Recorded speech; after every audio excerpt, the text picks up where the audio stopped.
I'm Nicholas Liesenfeld. And I'm Sharlyn Prakash. Together, we represent the P&L Real Estate team. As California probate experts, we're here to guide you through the complexities of the probate process. Let's start with the first document. Document number 1, Certified Death Certificate. This confirms the property owner's passing. Number 2, DE 140. This initiates the probate process. Followed by number 3, the Form DE 150. This grants authority after court approval, also known as a Letter of Testamentary and Administrator. Number 4, DE 160 is essential too. It lists the estate's assets and their values. We further enhance this with the help of our BPO or the broker price opinion.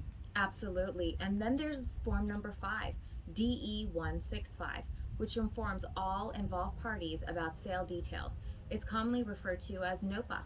Number 6, then there's the tax clearance. This ensures that there's no unpaid taxes before the distribution of the assets. Lastly, number 7, Form DE 130 permits the distribution of assets post all dues.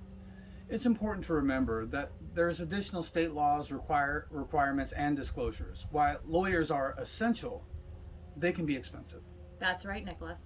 For a no obligation consultation on how we can assist and potentially save you significant costs, call us now at 510-606-0107.